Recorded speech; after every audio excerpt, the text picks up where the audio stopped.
Good morning students. Cell जो हम पिछले टर्म पर पढ़ रहे थे, उस सेल का जो वोल्टेज है उसको कहते हैं विद्युत वाहक बल। हमारा आज का जो खास टॉपिक है उसका नाम है विद्युत वाहक बल, इलेक्ट्रोमोटिव फोर्स। ये किस चीज़ में होता है? सेल में। जब हम सेल से धारा लेते हैं तो वो उसके विद्युत वाहक बल के अनुसार मिलती है। किसी सेल से अधिक धारा मतलब प्रबल धारा और किसी सेल से दुर्बल धारा मतलब कमजोर धारा, ये उसके विद्युत वाहक बल पर निर्भर करता है। तो पहले हमको विद्युत वाहक बल की परिभाषा देखना होगी। जब सेल का हमारा एक चित्र देखें तो सेल में तीन चीजें होती हैं। एक बर्तन, एक उसके अंदर जो लिक्विड भरा है उसको कहते हैं विद्युत अपघट्ट, और दो प्लेटें डूबी हैं जिनको कहते हैं इलेक्ट्रोड। जब हम इसको बाहर किसी चीज को इससे चलाते हैं, जैसे घड़ी चलाना है या रिमोट चलाना है, तो उसको कहते हैं प्रतिरोध। और चालू करने के लिए एक बटन लगा है, इसको कहते हैं कुंजी। जैसे ही हम प्लग लगाते हैं कुंजी का तो सेल से क्या बहने लगती है? धारा। धारा मतलब सेल से आवेश चलता है तार के द्वारा, और आवेश चलकर सेल के अंदर से बाहर और बाहर से अंदर। इसको कहते हैं बंद परिपथ, बंद परिपथ। और जब हम इसकी कुंजी को निकाल देते हैं तो उसको कहते हैं खुला परिपथ। मतलब सेल में या किसी भी विद्युत परिपथ में दो परिपथ होते हैं। जब धारा बह रही होती है तो बंद परिपथ, और जब धारा नहीं बहती है तो खुला परिपथ। अब हमने कुंजी का प्लग लगाया तो जैसे ही इसको चालू करा वैसे ही इसमें से आवेश निकलकर और पूरे परिपथ में चलने लगा। मतलब जब एकांक आवेश को पूरे विद्युत परिपथ में चलाया जाता है तो चलाने में जो कार्य करना पड़ता है या जो ऊर्जा खर्च होती है उसे ही सेल का विद्युत वाहक बल कहते हैं।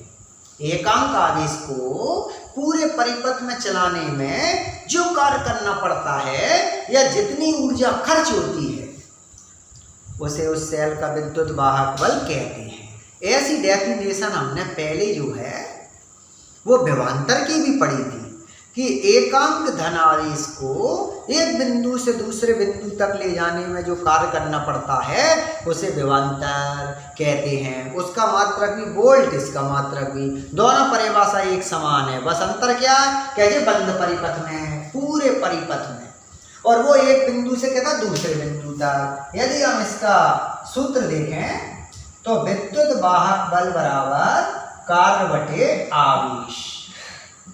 विद्युत वाहक बल को एप्सिलॉन से या ई से प्रदर्शित करते हैं, किसी से भी कर सकते हैं।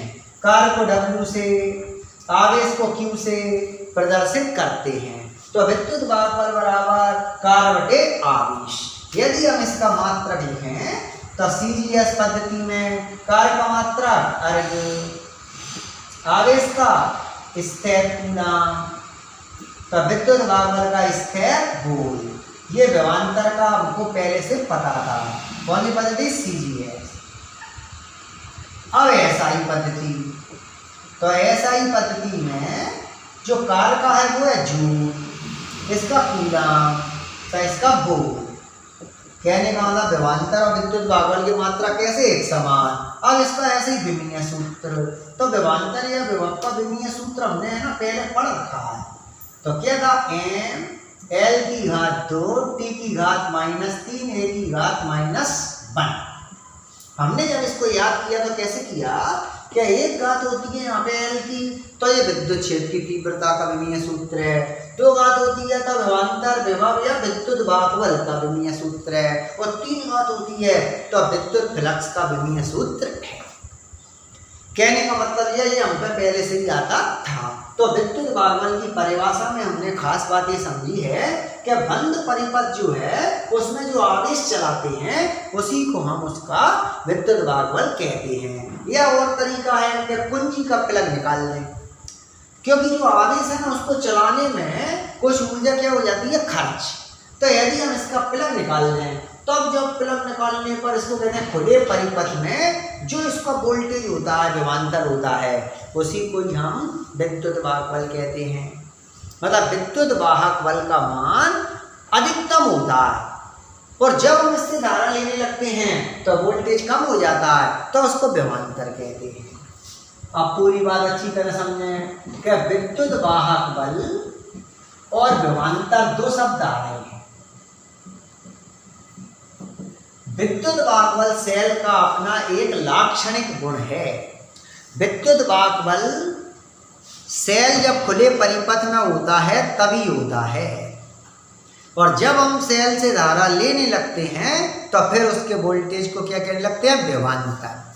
जब हम सेल से धारा लेते हैं तो कभी कभी उसको टर्मिनल विभवांतर भी कहते हैं, क्योंकि टर्मिनल मतलब सेल के दोनों सिरों पर तार जोड़ेंगे तभी आगे की तरफ धारा बहेगी। तो एक टर्मिनल विभवांतर या विभवांतर एक ही बात है। और ये विद्युत वाहक बल अपने आप जब सेल बनाते हैं अपने आप उत्पन्न हो जाता है, ये सेल का लाक्षणिक गुण है। दोनों में तो अंतर देखें कि विद्युत वाहक बल और विभवांतर में अंतर क्या है। तो जब सेल खुले परिपथ में होता है तब उसके विभवांतर को, अधिकतम विभवांतर को विद्युत वाहक बल कहते हैं। और जब है ना सेल से धारा ले रहे होते हैं तो दो बिंदुओं के बीच के विभव के अंतर को विभवांतर कहते हैं। ये जो विद्युत वाहक बल शब्द है इसका उपयोग बैटरी, जनरेटर, एलिमिनेटर में सेल में उपयोग करते हैं। लेकिन विभवांतर कब करते हैं? कोई भी परिपथ में जब धारा बह रही होती है तो दो बिंदुओं के बीच के विभवों के अंतर को क्या कहते हैं? विभवांतर। ये जो विद्युत वाहक बल है इसका मान हमेशा विभवांतर से कैसा होता है? अधिक। और जो विभवांतर है वो हमेशा विद्युत वाहक बल से कम। विद्युत वाहक बल हमेशा ज्यादा, विभवांतर उससे कैसा? कम।